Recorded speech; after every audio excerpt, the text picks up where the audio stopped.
And I said, you know what, I'm going to scale my personal brand and escape the 9 to 5 because I'd been a business owner prior to what I'm doing now, but I really wanted that freedom again. I was like, okay, let's commit to this every single day, even if I don't generate revenue in the first few months.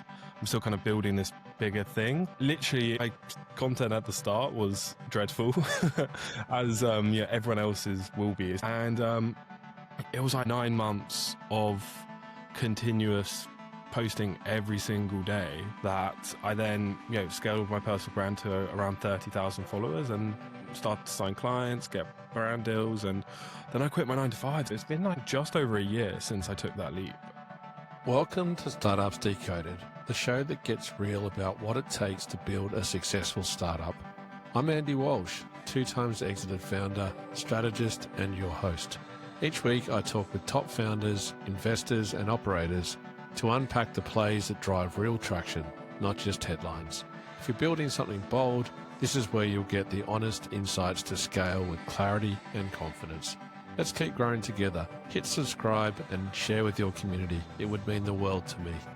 Hello and welcome back to Startups Decoded. My name is Andy Walsh, and today we're going into the world of LinkedIn and how you build your own brand. And to help me, I'm joined by Charlie Hills, who's from Linked, his business in the UK. Charlie, welcome to the show. Yeah, thanks for having me, Andy. I'm super excited to be here and just have a good chat. I'm hoping that today we can get a little bit spicy. And I think that in the world of AI and the democratization of content creation, that anyone and everyone can create graphics, video, copy. And in a world of content saturation, and people have these tools now, and they can be a good thing in that you can create things that actually look much better than things you may have been able to do yourself historically. But then the other side of that is, how do you have your own unique voice, and how do you cut through and connect to the people that you actually want to talk to? So there's a lot that goes into that, but to help give listeners a little bit of context, it'd be great to hear from you as far as what you're doing now, which will unpack your background and how you ended up now helping people build out their own growth within LinkedIn. Well, yeah, I mean, for me, I kind of started out on LinkedIn in January 2024. People still hadn't quite turned their heads to the power of the platform. And I started posting every single day from January onwards. I mean, tons of people seem to do that. It's a New Year's resolution. And I said, you know what, I'm going to scale my personal brand and escape the 9 to 5 because I'd been a business owner prior to what I'm doing now, but I really wanted that freedom again. So I was like, okay, let's commit to this every single day, even if I don't generate revenue in the first few months. I'm still kind of building this bigger thing. Literally, like, my content at the start was dreadful, as everyone else's will be, especially when you're just starting out by yourself.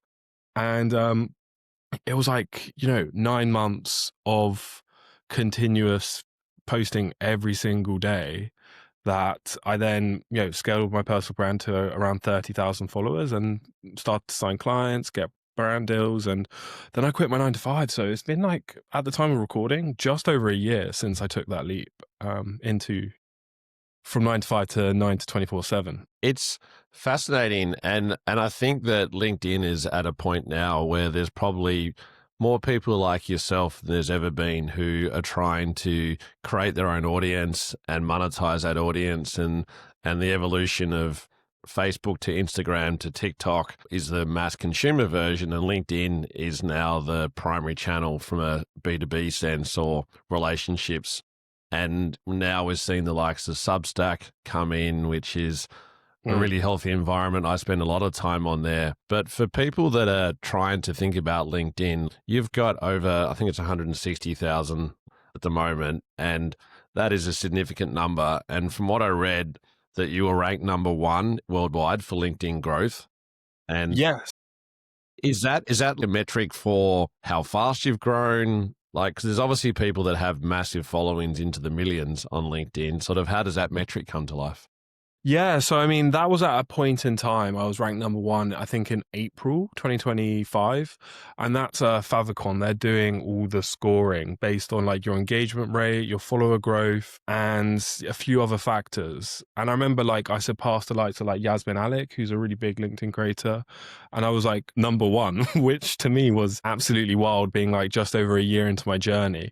So Favicon's probably the best platform we have to measure rankings, but ultimately, it doesn't mean I am the best in the world for LinkedIn growth. It's just on that kind of aggregator. So yeah, it was a super proud moment for me. And having spoken to you, you don't seem like a vanity metric kind of guy. But I say that in a genuine sense. Obviously, engagement and reach is important because it allows you to create a business. But the reason I say that, there's people who love that dopamine hit, who love to be able to just put things out there and get that gratification. And there's no real strategy behind the why they're doing it. And I compare it to someone who's fundraising and wants to get a headline in TechCrunch versus someone who wants to fundraise and put that money into their business to grow it in a way that's strategic and calculated, and they don't care about the headlines. And I think it's really important, as far as thinking about your strategy and the story that you're telling, that it comes from a genuine place. And I think to start there today, when you first started, it sounded like it was an experiment and not intentional to create a business out of it. Within that early testing phase, like, what were you exploring? What kind of things did you try to be able to get a sense of what stuck and what didn't? Yeah, I mean, so for me, you're totally right. I never really started this with the intention of, I'm going to generate X amount of leads by X month. And I think that's why a lot of people give up on LinkedIn, is that they'll try it for a few months and then they'll quit because it didn't work out. Whereas it's really not the game I'm playing. It's very much the long-term brand building game here. I'm in it for the long run. So for me, if you look at my posts from January 2024, they were awful, honestly. I mean, I was working full time, I was batch creating content on weekends. It was like I was very limited with what I can do. Versus now, I've been in the game for like a year and 9 months, and I've got, really good graphics, a really good team supporting me. So I think for me, is every day, every post has just been a continuous experiment of what content's working, what's not, how should I structure my graphics, how should I write the copy, how should I get the most conversions from it. And now it's evolved to like, I'm doing 2 posts per day and trying to, create the best content possible. And that was only possible because I invested in that kind of building of my content muscle. And now I know exactly what's going to work for me specifically. Versus when I started out, I had no idea. I literally, it's such a, I don't know, it's so confusing, LinkedIn. It's like, and social media generally, like you have no idea what's going to work. And it's, it's really hard, social media. And I have noticed myself, I've been on LinkedIn for a while, but probably only focused quite deliberately in the last 12 to 18 months, just sharing regularly. And there's things that I know now from spikes that I've had that will definitely get attention, and things that are topical. And for me, I've got a pretty targeted audience now as far as who I'm talking to in founders, and most of those are early stage founders. And talking to those people and understanding who they are, where they're at, the challenges that they face. And I've lived and breathed that as an exited founder. So I know what that journey is like, and I talk to that. When you first started thinking about your own expertise and putting that out there, do you think about one person? It's something that I had, which is really great advice from someone else who's a creator on LinkedIn, and that's their sole business of what they're doing, is that they write like they're writing a letter to one person, and like a handwritten letter, rather than trying to be too marketing and too salesy. It's trying to humanize what they're doing. And for them, they're finding that that is getting really good connection with people, but also seems to complement the current algorithm that is prioritizing content in different ways.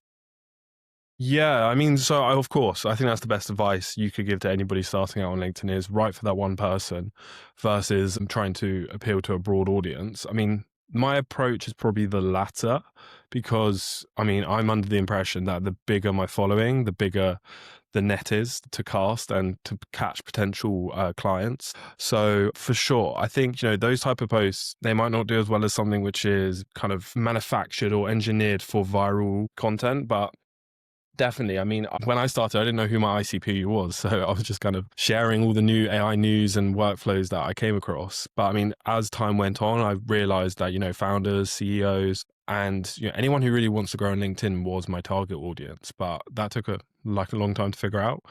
And the more granular you can get with that, the better, ultimately.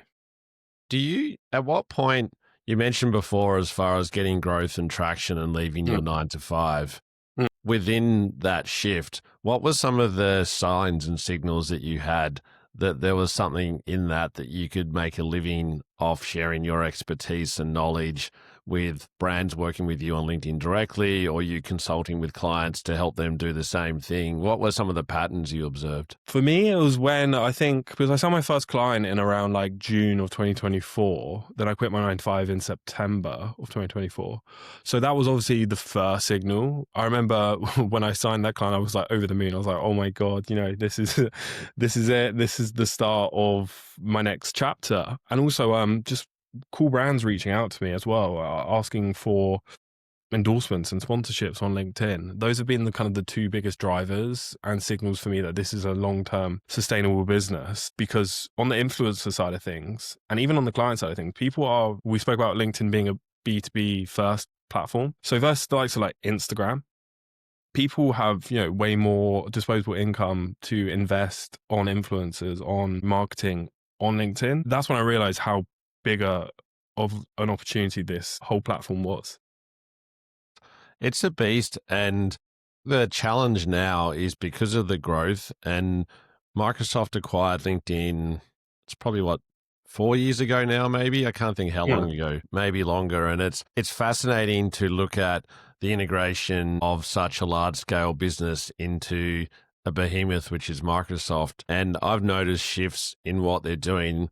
And it feels like they're trying to turn it more into a commercial beast and realizing that there's more money to be made. And I'd be fascinated to know the growth of LinkedIn members as well, like over time, if there's been an escalation in the last few years, because we've seen the growth of fractional staff members, consulting, startups, obviously. And I feel like there's a whole new ecosystem, and LinkedIn has been a catalyst for that to be able to grow. And if you're fundraising, for example, as a founder, LinkedIn feels like the place that you just have to have a presence and have a voice to get attention and get engagement with people who may give you capital.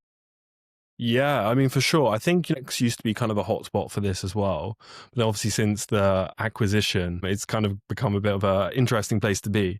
So then everyone just started moving towards LinkedIn. And you mentioned members. I think that you were referring to Microsoft, but total members on LinkedIn, it crossed like 1 billion last year. And it's crazy how much attention this, job hunting platform, or what it used to be, is getting now. It's crazy. I would have never thought it like 5 years ago. Yeah, I had Kevin Yurovich, who's the CEO and founder of Hubble, on an episode, and his platform is literally a collection of experts with their own specific niche within what they're doing, and you can go and book them in 15, 30, and 45-minute increments. And I'm on that platform as well.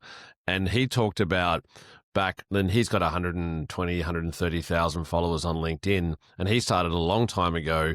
But he described it, which I think is accurate, as basically your online resume. As what it started off, the community part of it wasn't very active. Like, you'd see things on there compared to today, where the volume of content is increased significantly. The people on there has grown, and over 1 billion people is obviously a lot of people around the world that are on there. And the thing that I'm finding interesting too is this global community.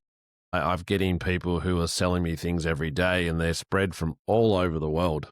Yeah, LinkedIn's quite bad for that. Like my DMs, half of them I just skip past because it's just someone with a AI generated copy and paste, sales script. I'm just like, no, thank you, which is good and bad. But I really do enjoy that global community aspect, connecting with people from all corners of the globe. And so for you then, to give this a bit of a framework, how do you think about a structure of your content strategy? My background, I've worked in creative agencies, but I was part of a media company, and I've had a lot of visibility and experience to editorial planning, how you look at themes, certain tentpole moments across the year, and you build structure around how you then create content. I'm fascinated for you when you're thinking about content strategy and the things that you want to share. How do you go about planning a typical month? Yeah, for sure. So, I mean, with the content stuff, I typically plan a month out in advance for my content, client content, depending on, what industry they're in. Because, for example, if someone's in AI, then that stuff changes week to week. So it's hard to plan a month out in advance. But yeah, I typically like to have 1 month planned, and I follow a framework which I actually came up with ChatGPT. It's called the Chef Framework, an acronym, but it's basically the same way that a chef will approach cooking a meal. It starts with gather, which is the first step. Basically, you just want to gather as much information as possible. That could be content that's done quite well on LinkedIn, Instagram, X, Reddit, Substack even.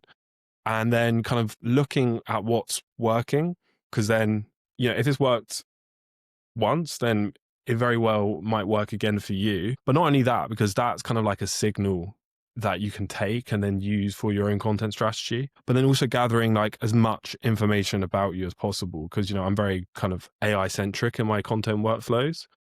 And the more info I have, which could just be my exported LinkedIn posts, I then upload all of this information into a tool like ChatGPT projects or Claude or Notebook LM. And then basically that's kind of the starting point for the content strategy. Literally like a chef would go to the pantry and get the ingredients for making a meal. It's the same kind of approach. And then once that's done, then it's time to generate the content. It's time to generate my content briefs, my LinkedIn posts, etc., using that source material, which could come from me or elsewhere. And then once it's generated, like anything AI, we need to season it with our unique spices and not just simply, like copy and paste something from elsewhere. I want to make it unique to me. And that's where the seasoning stage comes in. But then the most important aspect, which I think many people neglect, especially on LinkedIn, is definitely the serve, which is the final stage of the chef framework. And that is hanging around in the comments for an hour after posting, like warming up your network, talking to people in the DMs, building relationships. And I think that's, 50% of why content does well on LinkedIn. It's obviously, it has to be good to start with. And then also you have to kind of foster that sense of community for your posts to really get a nice amount of eyeballs on them. Yeah, that's the framework that I follow. It's cool to share. It's such a good, let's call it an analogy, I guess, as far as the structure of what you've created. And I think for people, most of us would be able to cook a meal and follow that. It's that classic analogy of if you're hungry, like always check the fridge before you go to the shops, and the Yeah. checking the fridge and going, okay, I've got a combination of things. What can I make from that? So that sort of source and signals that you talked about feels like that first step. And then thinking, okay, from those signals, what are some creative themes I can build off it? And then the content creation itself, and then that personal touch. And I'd love to be able to double click on that a little bit. In the world of AI and lack of personalization, if everyone's using the same handful of platforms, giving it the same brief, sourcing the same information, how do you stand out in a way that has the seasoning and that extra spice that makes it your own? Because you can regurgitate things and that will work for a little bit, but ultimately you need to stand for something. And how do you separate yourself from the pack? Yeah, that's a really good question. So I think on LinkedIn, the stuff like general how-to content was working really, really well last year and prior to that. But obviously, since AI has become such a huge thing now, anybody can go to ChatGPT and type in 10 hacks to achieve X. So to really stand out, you have to talk from a personal standpoint of this is how I did this thing. And those types of posts tend to do the best for me. It's when I've like literally spent 2 hours on a workflow trying to figure out how to make AI create an infographic, for example. Those are some of my most viral posts because the signal will be there. I'll see from another platform, let's say that this new feature's out, then I'll test it myself, like for hours sometimes.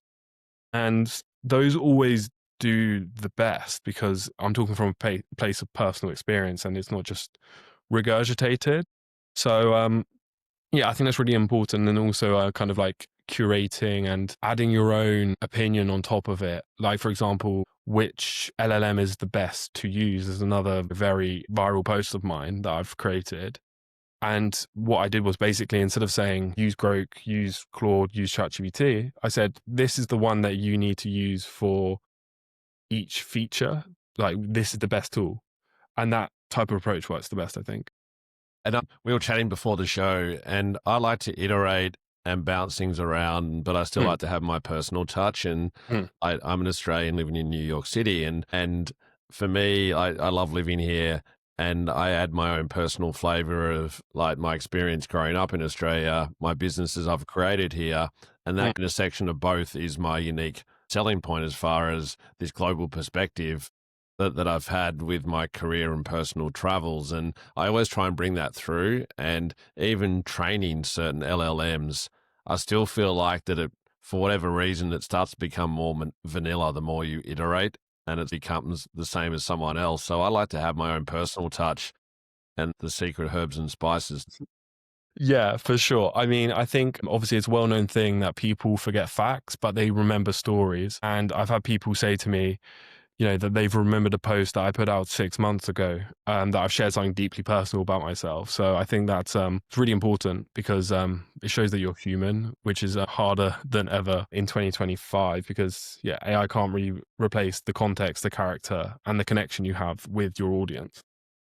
And I'm from Tasmania in Australia, and as soon as I reference that to someone probably my age, like they immediately go to the Tasmanian Devil cartoon. Yeah. And for me, in a quick conversation, I'll generally say that pretty fast, and they get that association. So whenever someone sees me next time, they see the Tasmanian Devil. And then that becomes a memory trigger, right? For anything else that I've told them afterwards, it connects the dots. So it's an anchor moment. And I think from a content strategy, repetition is something that I'm curious about. People feel like they have to do something different every day. And I was laughing on a previous episode that last year I did a test where I posted Monday to Friday. I had 5 different posts, but I did it for 4 weeks in a row with exactly the same content. And it was fascinating to watch the growth and engagement. And it was different people that engaged, different people that liked. And no one even realized that I was posting the same stuff 4 weeks concurrently. So like from an advertising perspective, repetition's critical. That's how you build engagement and awareness and let people know who you are and what you're selling. How does that apply to LinkedIn with repetition of content and how you can use things that you've already done and not have to reinvent the wheel? Yeah, 100%. I'm always repurposing my content. I've got like a rule whereby after 2 months, I will then repost the exact same post. I might tweak the hook, I might change the caption a little bit, but I take that stuff and I just simply post it again because like you say, people don't remember. And especially if you're growing your audience, there's tons of new eyeballs of people who haven't actually yet seen that content. And I typically do that on like weekends because, weekends are very hard on LinkedIn specifically. Everyone's clocked off from their 9 to 5. They're enjoying their weekend with their family. So then I know it's pre-validated and it's going to do very well. Besides that, there's also like looking at stuff that's done very well for me before, like using ChatGPT to analyze your LinkedIn profile and just kind of like taking different approaches and angles with that. Those are kind of the 2 ways that I approach repurposing and reposting content.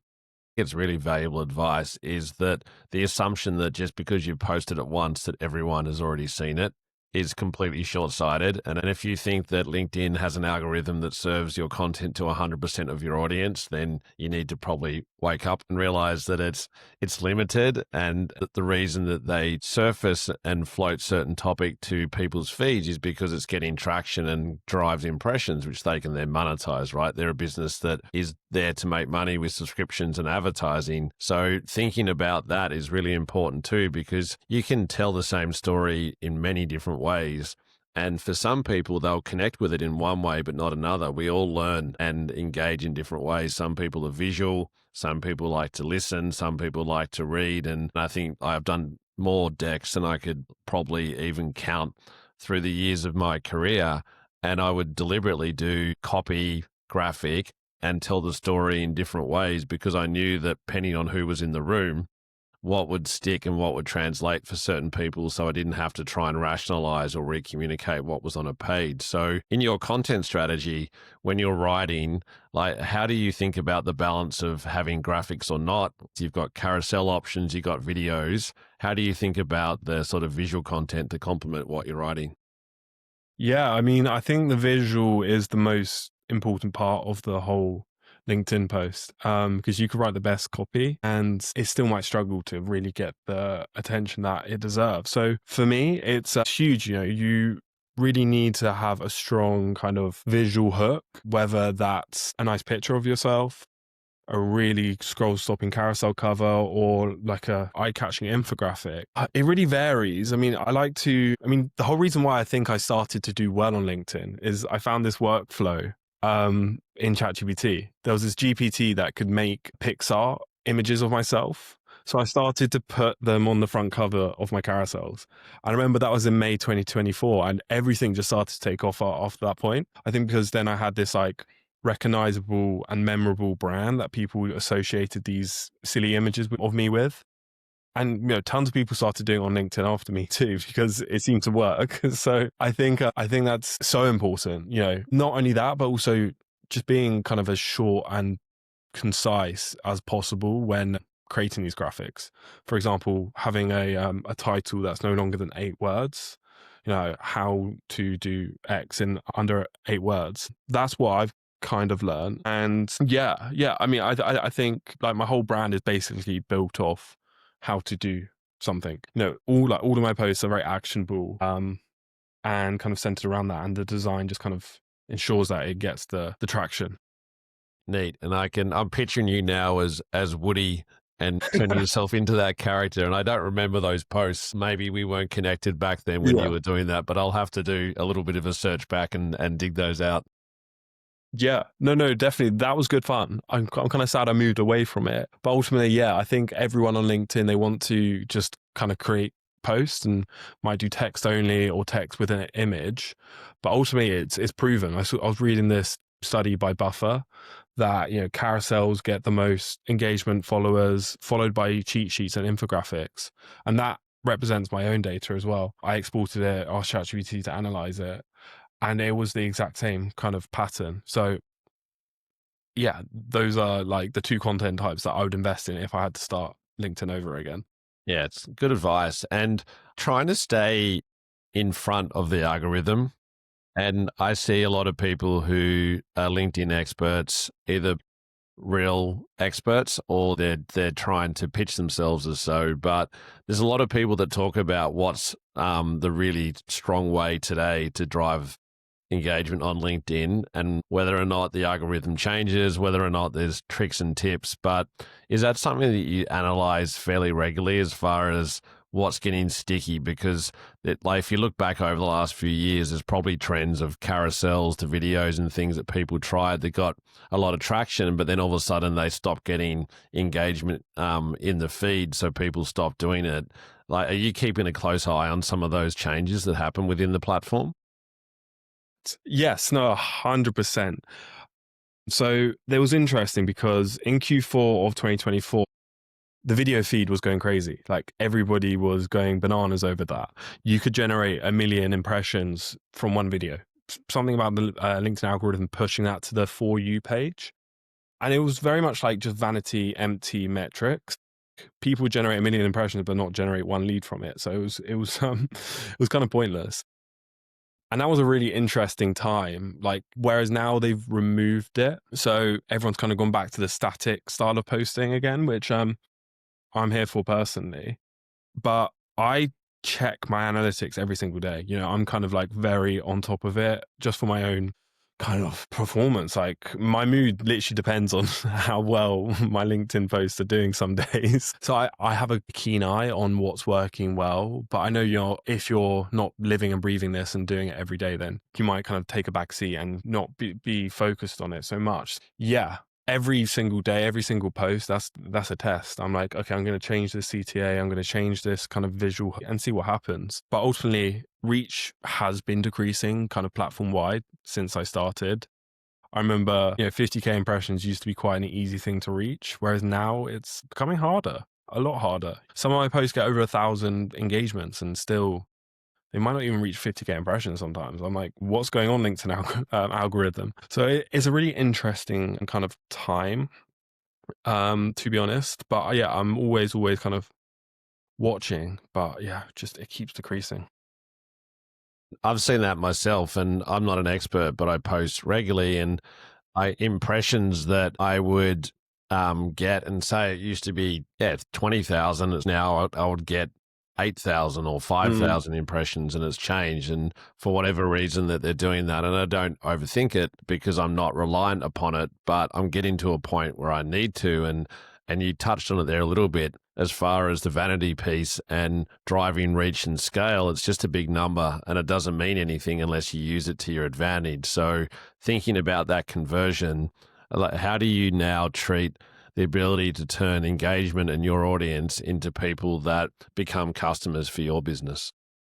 Yeah, so I think for clients, one of the best ways is to create lead magnets. You might have seen them around LinkedIn. Everybody's posting them like, "Here's my viral NA10 automation. Comment something to receive it."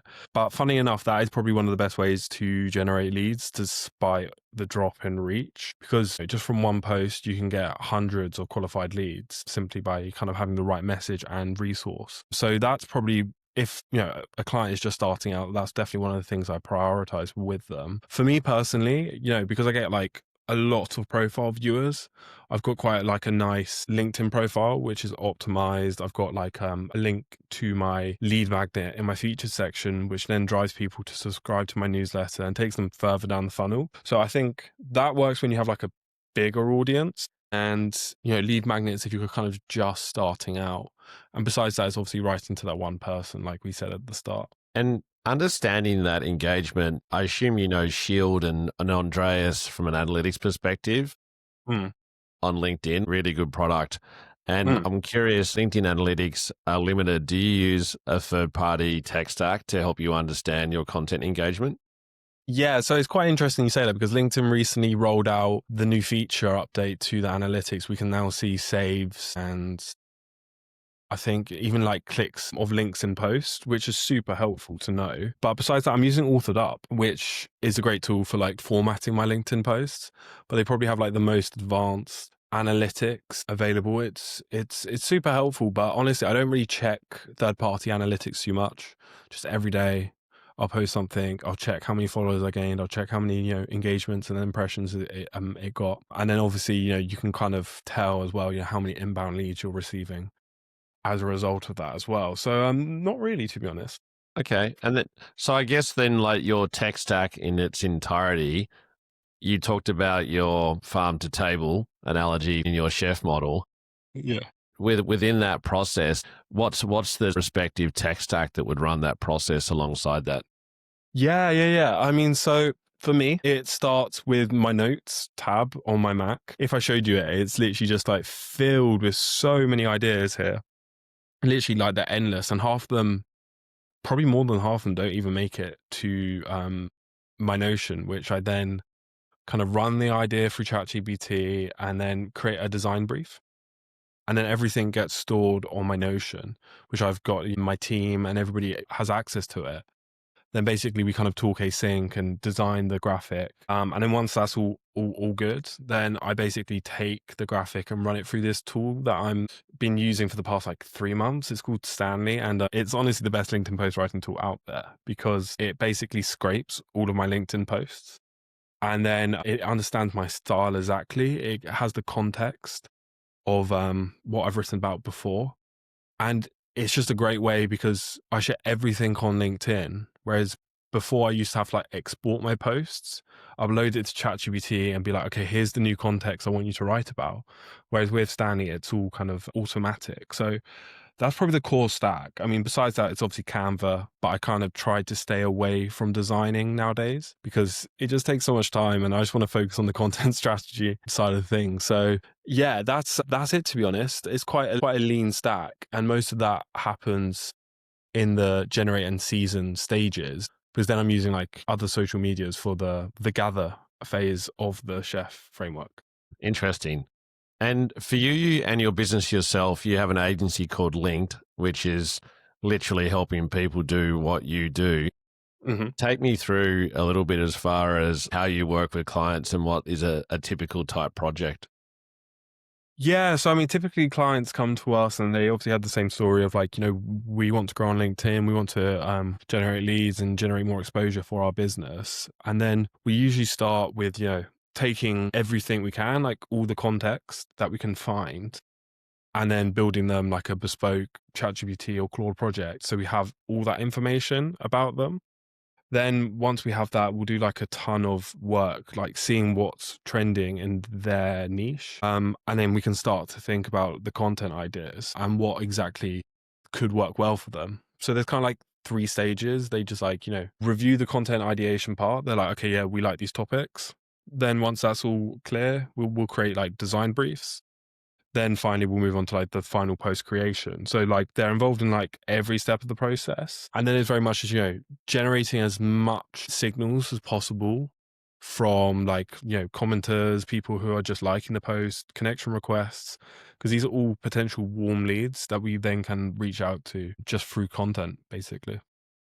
Interesting. And as I listen to you now, and I spend a lot of time on LinkedIn and people ask me about it, and I've only got 10,000 followers. So I'm a drop in the ocean of where you're at. And for me, taking in all of this information, I'm lucky that I've got all this recorded so I can distill it down into things that I can do as well. Because for me, getting this content out to more people is my mission. It's sharing that knowledge, and what you've been able to do today is unpack your few years of testing and learning on LinkedIn and turning that into a business. And I think it's fascinating that like in a world of fractional work, which is becoming so big now as full-time roles shift dramatically, there's a lot of change happening, and being able to find a side hustle that becomes a full-time job feels like it's a real trend that people are doing more and more. Yeah, it's the biggest safety net I have ultimately. AI could replace your job tomorrow. Whereas, hopefully with the personal brand side of things, you can't really be replaced, especially if you have a strong following across multiple social media channels and also email subscribers to my Substack, which you mentioned at the start. And I absolutely love that platform. It's become such a big thing, and I started out before it was even big. So yeah, it's like the biggest safety net anybody could build in 2025 and beyond.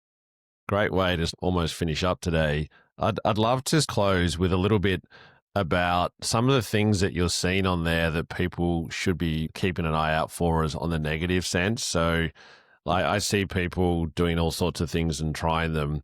Are there some patterns of classic mistakes that people are making that you see that people should be aware of? On LinkedIn? Yeah. Yeah, of course. I mean, one of the big ones is like posting and ghosting, which, if you've been on LinkedIn long enough, you probably know that, which is, kind of just posting content and hoping it will do well. Whereas you really need to comment, build relationships, and take a lot of time just to like chat with people, even if they're not leads.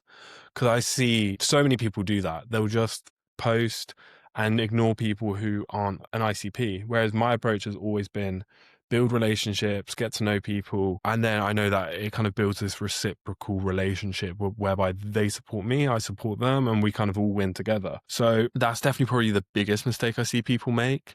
Besides that, it's maybe not showing your personality on the platform, because we spoke about AI at the start and how anyone can generate anything now. Telling those personal stories, showing that you are human, really kind of like connecting beyond just DMs, comments, and likes. Yeah, those are probably the biggest mistakes that I see. Yeah, great. And this is a personal question from me, but how do you have a integrated approach to in-person community versus LinkedIn community? Because my observation on LinkedIn is that there's certain people that support each other, people that have large audiences. I see them supporting some of their closer friends that they actively comment all the time to lift each other up. Mm-hmm. On yours, does that manifest into real life community and maintaining personal relationships as well? Yeah, I mean, I'm quite lucky to be from the UK. We've probably got like one of the biggest hubs of like personal brand kind of creators around. So many people are from the UK here, which has been amazing. Because for the first year of being on LinkedIn, I didn't meet anybody. Whereas, like in the past 9 months, I've met dozens of creators and people outside of that who I meet up for like co-working days. You know, I travel across the world to see them. It's really cool. It's really cool, you know, meet up with the coolest brands like Zapier, Claude I'm working with. It's amazing, honestly. Yeah. And we were chatting before the show. I'm launching the Founders Circle, which is a collection of founders that listen to the podcast, follow my content. And my sole objective is to help them learn.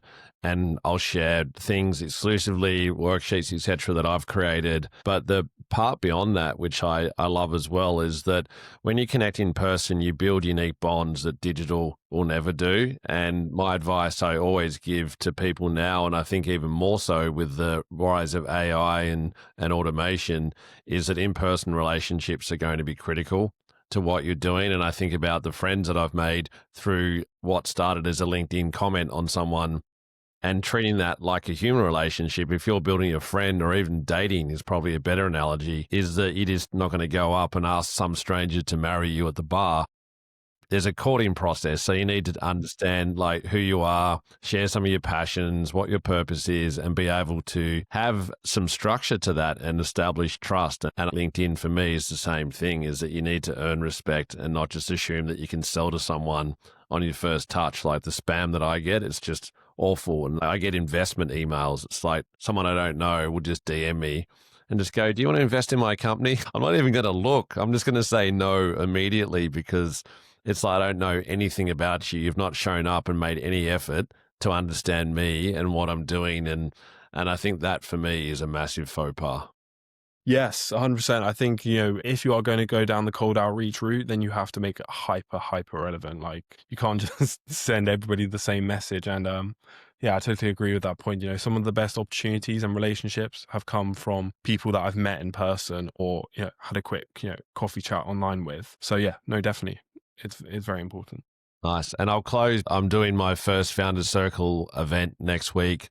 This episode is out on September 29, and October 7, I'm doing an event in Brooklyn. So I invite anyone who's listening and following to come down to that as well. It's a breakfast, 8:30 till 10. I'll share links in your show notes. But for me, those connections are really important. So I look forward to meeting some people in person there. So Charlie, to close today, I just want to say thank you very much. Like, you've clearly been doing something really amazing, and I'm definitely going to be hitting you up to help elevate what I'm doing, because it's really important to be able to get some structure and learn from your experience. So thank you for making the time. Well, of course. No, thank you so much for having me. I've really enjoyed it, and it was good fun. Thanks for listening to Startups Decoded. If today's conversation helped you think differently, share it with a founder in your network. And don't forget to subscribe for real-world startup insights every week. We really value your support. If you're interested in partnering with us, email hello@startupsdecoded.com. I'm Andy Walsh. I'll see you next week.